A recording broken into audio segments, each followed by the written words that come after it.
For tonight's tutorial, I'm going to be showing you how to make little baskets. You can make these any size depending on what size square you start with. For tonight's, we're going to do a smaller one. So we're going to start with a 10 by 10 inch square, which is from a layer cake if you buy these from a quilt shop. You are going to need an outer fabric, a lining fabric, and also you're going to want to go ahead and cut some type of fusible interfacing so that you can also give it some structure. So the first thing that you are going to do is, if you want to have it all cut at the same time and kind of stack it up and have it aligned, you're going to take and mark a 2.5 inch corner. And if you want to trace it on the back, you can do that, or you can just use your rotary cutter and go ahead and cut out the corners for all four sides of all of the pieces. And you're going to pull these aside, and I'm going to show you on the one that we're going to do how to use these 2.5 inch blocks for another little alternative to kind of decorate the sides of your basket. So again, you're just going to take this 2.5 inch block, or measure 2.5 up, 2.5 across, and you're going to cut these so that all of the corners are cut out. So I've already fused my interfacing to the back of my fabric.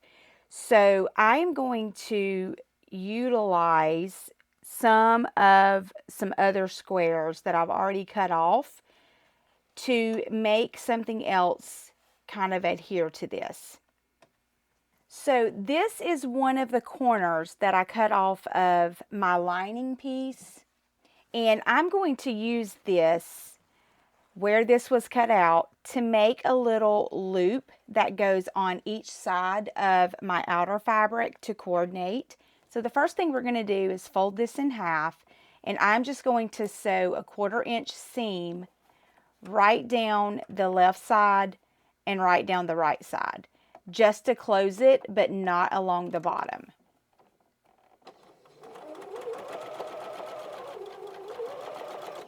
And you don't have to backstitch because we're actually going to sew this. So I'm just not even going to cut the thread until I'm finished, and I'm just going to sew down both sides.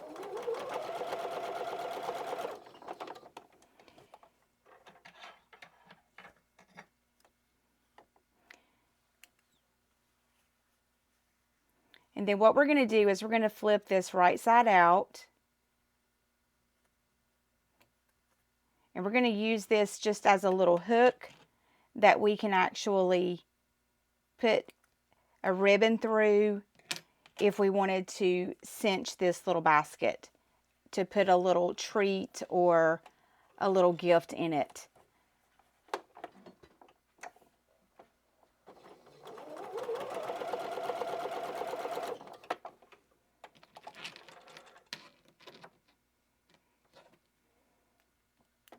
So once we have both sides sewn, we're just going to flip this with the right side. And if you want to clip the corners, it'll lay better. So just don't cut the thread that you've just sewn.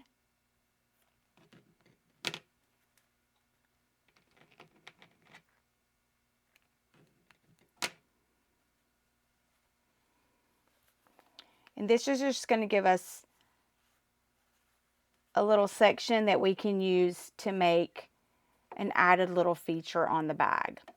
So when I put this on the bag, it would just go right here, and I could actually sew the top part of this down, and then when I put my lining on, this will be in between, and this will just give me a little something extra that I have that I could loop through it, because I can sew down the bottom part and the top part here. Now, this is just a small loop. If you want a bigger one, you can cut out additional squares, whatever size you want. So this is a 3.5 inch square. And if you look at this one would actually cover quite a bit more space if you wanted it to have a bigger area where something could be looped through it.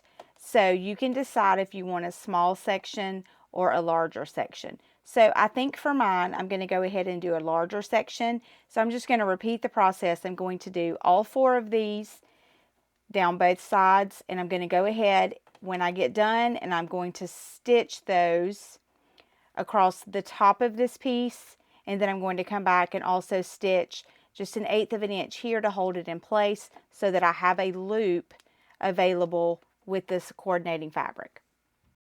So I have sewn all 4 pieces, and the raw edge matches the raw edge of the top of each one, and then I've just done a top stitch about 1/8 of an inch along the bottom, and you can see that this has made a loop where I could easily push a ribbon through. So the next step, we're going to pull right sides together, and now I am going to sew a seam 1/4 of an inch from the top all the way down to where this corner is. And we're going to do this for all 4 corners. And this is going to make the shape of the basket. I do recommend that you back stitch on this when you start and stop.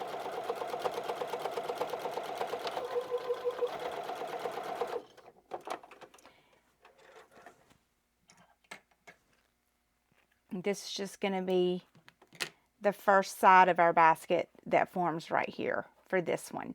So now we're just going to bring this one together and do the same thing, and we're just going to continue this process for all 4 sides. Okay, so this is the basket. I've turned it right side out, so you can see that the shape is coming together. Now what we're going to do is repeat the same process with the lining. So you are going to do right sides together. You're going to pull that corner into that shape that we just did for the outer fabric, and we're going to continue that 1/4 inch until we have all 4 of those to also form a basket shape. So now I have finished the lining. Now notice for this one, I am not going to turn it right side out because I need to sit the original basket into this one so that right sides are together. And we want to line up the corners along the top part.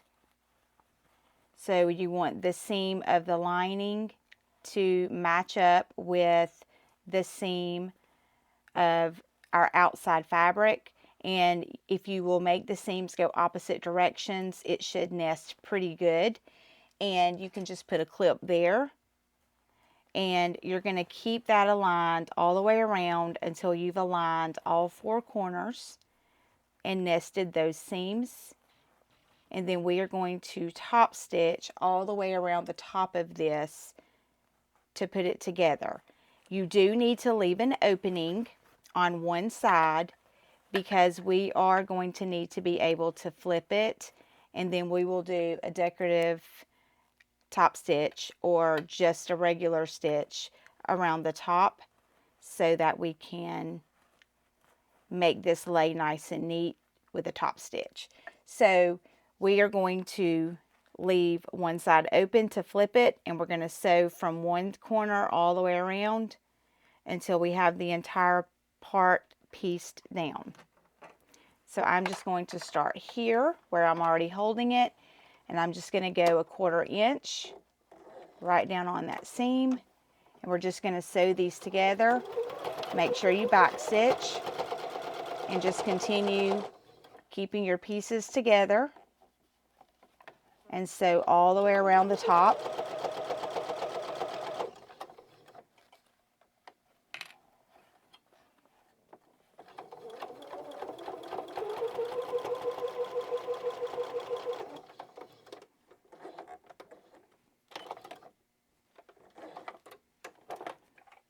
And just continue to take your time if you need to turn the corners and move things around so that you can stay aligned.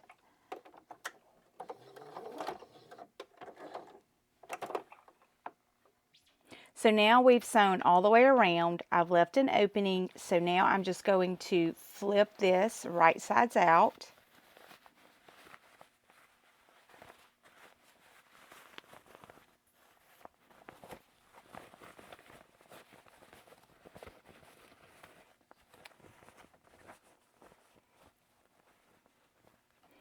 Okay, and then before we do anything else, we are going to top stitch this down. So what you want to do is make sure you push your lining down into the basket, and you can just kind of roll the seams that we have here until you get them pretty much aligned, and make sure you're poking out the corners so that your basket is pretty firm there. And then right here where we haven't sewn, what we're going to do is just fold that in where it naturally goes. And then you can press this down really firm with an iron to ensure that it's going to be in place. And now we're going to top stitch all the way around, just with a very small 1/8 inch seam, just to seal the top of this around.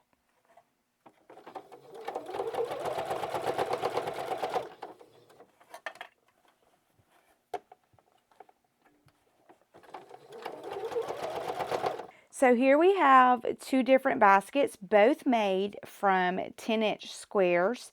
For this basket, we were able to make the loops, and we cut out 2.5 inch corners, which made this one shorter and wider.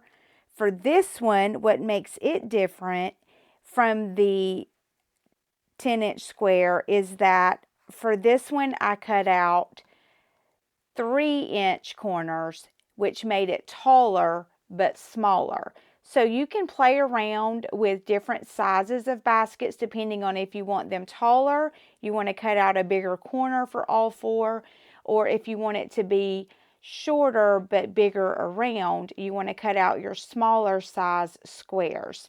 So I thank you for joining me tonight again for a tutorial. I look forward to seeing you next time. I hope that you have enjoyed the project, that you find a way to utilize these in a craft space to hold items, or to fill it up with some maybe Hershey's Kisses or some peppermints for coworkers. I hope you've enjoyed it, and I look forward to seeing you next time. Don't forget to like, subscribe, comment if you have questions.